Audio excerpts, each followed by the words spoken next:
You're listening to Inside Blitz with Levon Kirkland.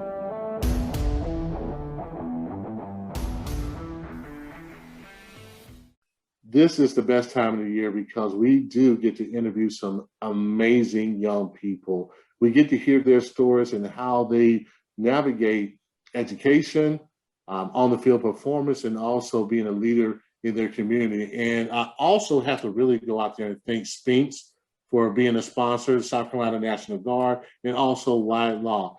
This is an amazing thing that we do. I hope you really enjoy it. I thank everybody out there for listening. I think you're going to love it. Well, all right. SC Top 10 in 2030. That's the hashtag. Get in the know. And, hey, stay tuned because we got some excellence coming up right here on the Inside Blitz with Levon Kirkland. The guy we talked to, he was a guy who was at Fox Creek High School. Now he's at Gardner Webb, being a freshman. And Malik, I just want to say, man, it's so good to be interviewing you again, man. Congratulations. Yes, sir. It's an honor. I can't wait to get it started, man. I love it. So tell me some other stuff that's going on. I mean, like, I know you want to do graphic designs. I mean, is that still the path that you want to go on, or do you see maybe something different?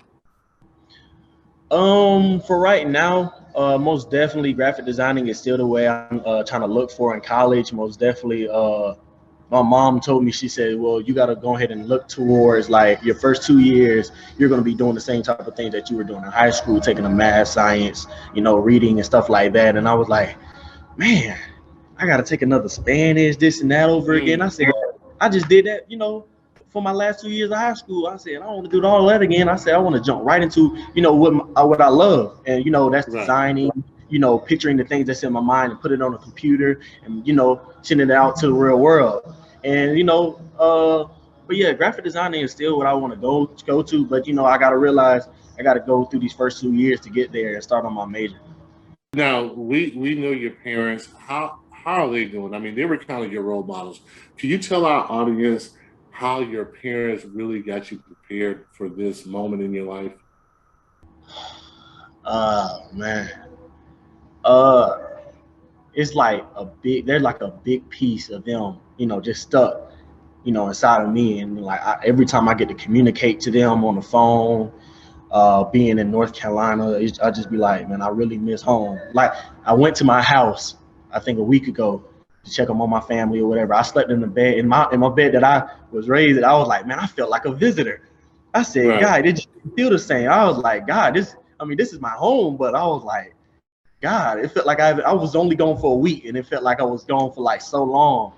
All I can do right now is just go off of their teachings that they've taught me since I was a little kid, and take that along with me. And that's what my mom told me. She said, I've taught you everything I could until I got you to this point.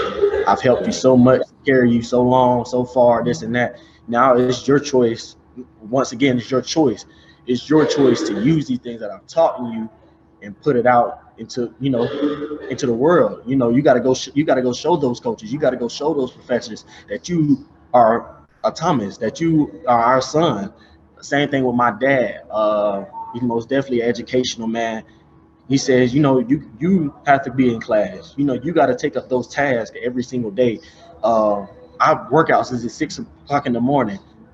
I got class at 10. I know I got to go back into my room, go wash up, clean up what I got to go do, clean up or whatever, and be at class 15 minutes earlier. That's our task every day at Gardner Webb, is be 15 minutes before, somewhere 15 minutes before you have to be there. You know what I'm saying? So, that's accountability. So, so you can be trusted to be somewhere on time, and to be trusted, that you're a good person, I can trust upon you. Malik, again, congratulations being a back-to-back top 10 finalist on our Bridge Builder Excellence Award, man. I love what you're doing and have enjoyed watching you grow up. And, I just want to give you an opportunity to ask Levon, who has, as you pointed out, he's been down that road. He's done a great job. He's made me proud. He's made all of South Carolina proud, just like you're doing. But what advice would you like to get from Levon? Most definitely being in high school, transferring from high school, I've always gotten a good thing of people saying, "Oh, Malik, you're a good leader. You're doing the things that you have to do to show the younger people that this is what they need to do." At your age and as much as things that you accomplished in, going through college, high school, NFL, how did you always keep that leadership going? Because I'm here with, like, once again, I'm here with older guys. Most definitely, they got to make sure that they're leaders too. But, I always, look back on how can I have the people at home look at me at a college standpoint. How can I be a leader with older guys around me and my, Yeah, sure. I'm gonna try to make this as simple and as caveman as possible. Okay. Yes, And I think leadership is not about talking or the rah thing. When I played ball, I despised that guy who did a bunch of talking, but none of the work.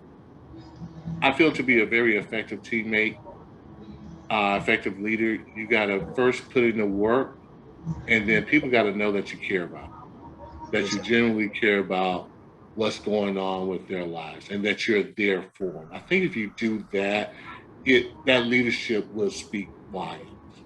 Yes, sir. So I just think that leadership is not about talking a good game. I think leadership is about doing what you say you're going to do, and people see you do it. It's a witness. I give you an example. My father used to say this all the time. That he's a minister. He was a minister back in the day. And he would never, ever try to force Christianity or his beliefs on anybody. He would never do that. He always told me that when people see how you live, they get curious. And they start asking questions like, why are you this way? Why are you this positive? And then he would go on to tell them what's going, why he is the way he was.